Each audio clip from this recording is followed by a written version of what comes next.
सर्वोत्तम वशीकरण। मीठे वचन बोलिए। मधुर भाषण सर्वोत्तम वशीकरण मंत्र है। जो व्यक्ति मधुर वाणी के कौशल को जानता है वह ममता के हृदय पर राज्य करता है। शत्रु भी उसके मित्र बन जाते हैं, तमाम प्रतिरोध नष्ट हो जाते हैं और पराये भी अपने बन जाते हैं।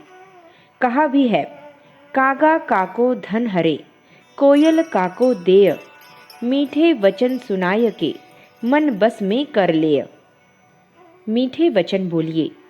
कटु वचन, ईर्ष्या से युक्त वाली, क्रोध से तपे हुए शब्द संसार के समस्त झगड़ों के जड़मूल हैं।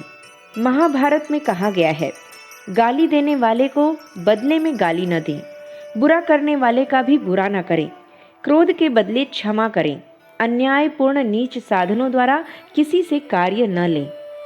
दूसरों पर जलने वाला दुराग्रही व्यक्ति स्वयं अपने हृदय की जलन से दग्ध होता रहता है। किसी का हृदय दुखे ऐसी कठोर वाणी मुंह से न कहो। अपने कठोर वचन बाणों से जो दूसरे का हृदय बेधता है वह सर्वथा भाग्यहीन हो जाता है। उसके मुखमंडल पर अलक्ष्मी, मनहूसियत के चिन्ह प्रकट होने लगते हैं। सत्पुरुष दुष्टों के द्वारा की हुई निंदा और गर्व भरी कटुक्तियों को सह लेते हैं तथा संतों द्वारा निर्दिष्ट शांतिमय मार्ग पर चलते हैं। दुष्ट पुरुषों के मुंह से निरंतर कटुवचन रूपी तीक्ष्ण बाण निकल निकल दूसरों को अंतर्वेदना प्रदान करते हैं। वे चोट लगे हुए मानव रोते और कलपते रहते हैं।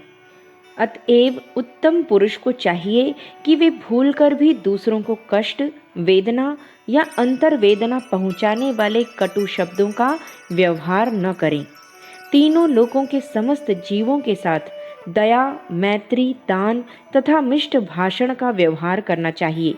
यही सर्वोत्तम वशीकरण है। मैत्री भाव का चमत्कार।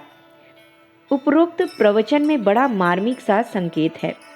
यदि हम सबसे अधिक मैत्री भाव का व्यवहार करें, अपने तथा दूसरों के प्रति अकल्याण की बात त्याग दें, अंतःकरण में प्रबल संवेगों का काम, क्रोध, ईर्ष्या, लोभ इत्यादि के अनुचित भावों को एकत्र न होने दें, तो ये दूषित मनोविकार हमारे दैनिक व्यवहार में प्रकट न हो और हमारा सुसंबंध बना रहे।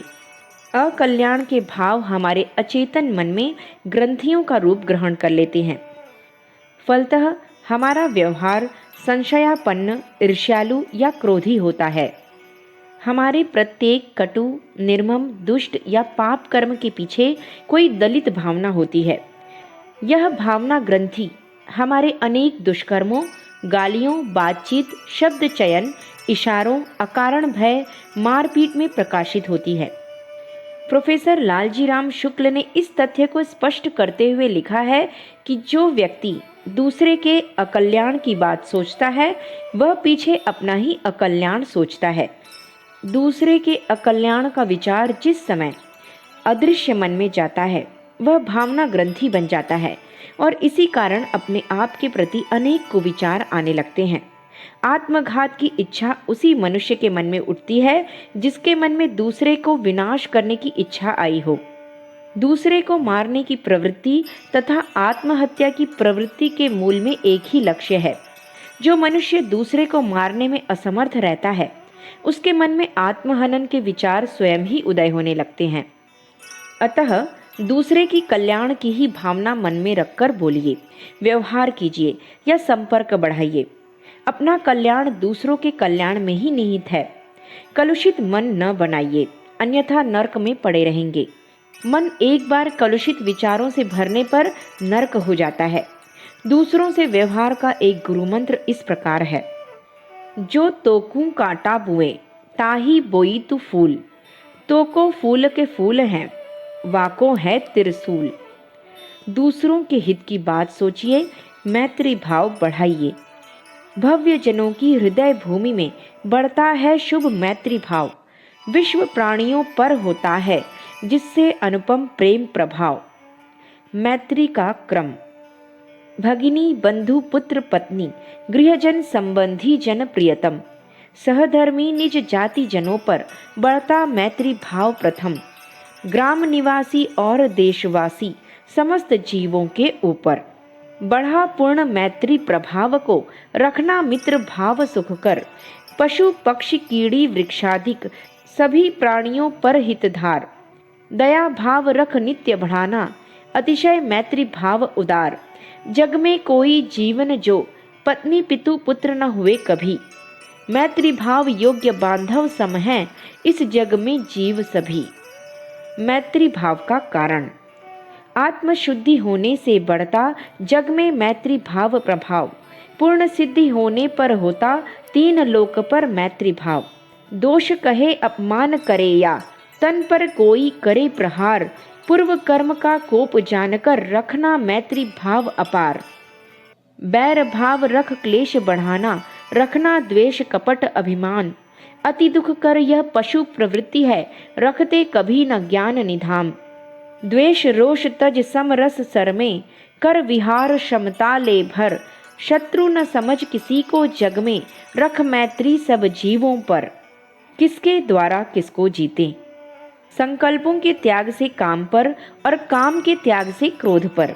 जिसे लोग अर्थ कहते हैं उसे अनर्थ समझकर लोभ पर और तत्व के विचार से भय पर विजय प्राप्त करें।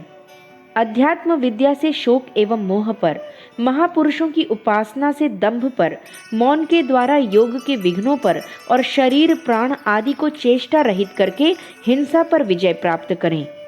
दया के द्वारा आधि भौतिक दुख पर, समाधि के द्वारा आधि दैविक दुख पर, योग शक्ति के द्वारा आध्यात्मिक दुख पर एवं सात्विक आहार स्थान संग आदि के द्वारा निंदा पर विजय प्राप्त करें। सत्व गुण के द्वारा रजोगुण और तमोगुण पर, उपरति द्वारा सत्व गुण पर विजय प्राप्त करें। श्री गुरु भक्ति के द्वारा पुरुष इन सब दोषों पर सहज ही विजय प्राप्त कर सकता है। मतभेद के समय क्या करें। समाज में आपको अनेक प्रकार के व्यक्तियों से संसर्ग पड़ता है।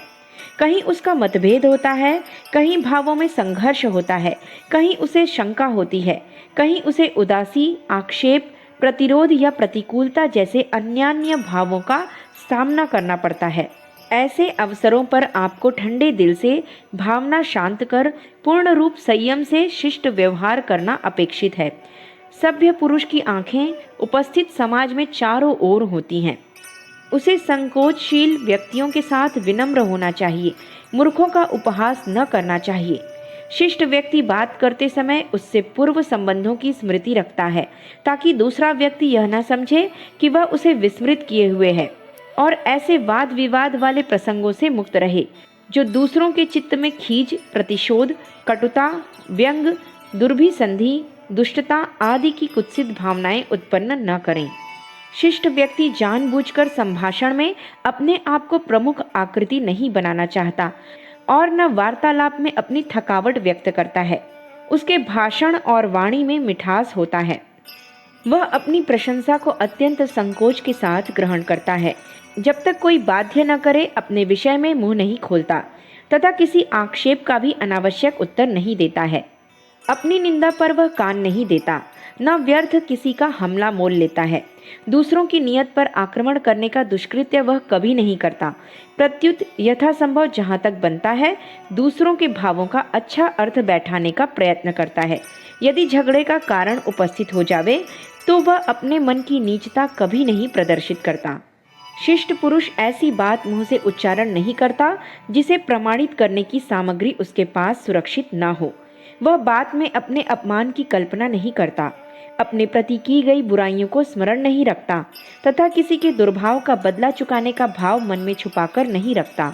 संक्षेप में शिष्ट व्यक्ति दूसरों के भावों, विचारों एवं आदेशों के प्रति अधिक से अधिक उदार और उचित व्यवहार करता है। पड़ोसी से प्रेम करो, इस स्वर्ण सूत्र से उसका प्रत्येक कार्य परिचालित होता है। ईर्ष्या और घृणा से दूर रहकर मुक्त प्रेममय हृदय से दूसरे से व्यवहार कीजिए। जिसके लिए आपके मन में ऐसे भाव उत्पन्न हो, उसकी इच्छाओं, सद्गुणों, चरित्रों के उज्जवल पक्ष पर ही दृष्टिपात कर उससे मृदु व्यवहार करें और स्वयं अपनी योग्यता बढ़ाते रहें। आप जिस स्थिति में हैं उसी को अच्छी मानकर मन में दूसरों से मैत्री, सहानुभूति तथा गुण ग्राहकता को लेने का व्यवहार करें। यह प्रारंभिक विचार है जिसे आधारभूत मानकर चलें। जो आपकी समालोचना करे उसे मत बिगड़िए। उसको अपना मित्र समझकर उसकी कही हुई बातों पर विचार कीजिए और अपने आप में जो कमी है उसे दृढ़ प्रयत्न से उन्मूलित कीजिए। प्रशंसा और यश के लिए अधिक उत्सुक न रहिए, क्योंकि यदि आप प्रतिभावान हैं तो आपको बढ़ने से कोई भी आलोचना नहीं रोक सकेगी। दूसरे की आलोचना को आंतरिक सच्ची प्रेरणा के सम्मुख कोई महत्व न दीजिए, वरना जितनी भी आलोचना हो उससे दुगनी इच्छा शक्ति लगाकर कार्य को आगे बढ़ाते चलिए। असफलता, निराशा, भूल और दुखों से मन को पराजित न होने दीजिए। ये प्रतिकूलताएं लोक व्यवहार में अति साधारण बातें हैं जो प्रत्येक महान व्यक्ति के जीवन में आई हैं। इनको जीतकर निरंतर कार्य करते रहकर ही मनुष्य सफलता लाभ कर सके हैं। सदा प्रफुल्ल चित्त रहने का प्रयत्न कीजिए। मित्रों के साथ सात्विक हास परिहास करने से आपके मन का बोझ हल्का हो जाएगा।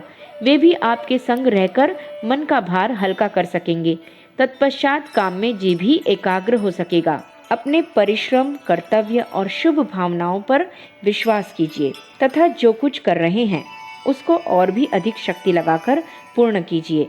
अखंड ज्योति, जनवरी सन 1952, पृष्ठ संख्या 28, 29, 30, 31। हमारे YouTube चैनल विचार क्रांति दूत अखंड ज्योति पत्रिका को सब्सक्राइब करें एवं अगली वीडियोस प्राप्त करने के लिए बेल आइकन दबाएं। धन्यवाद।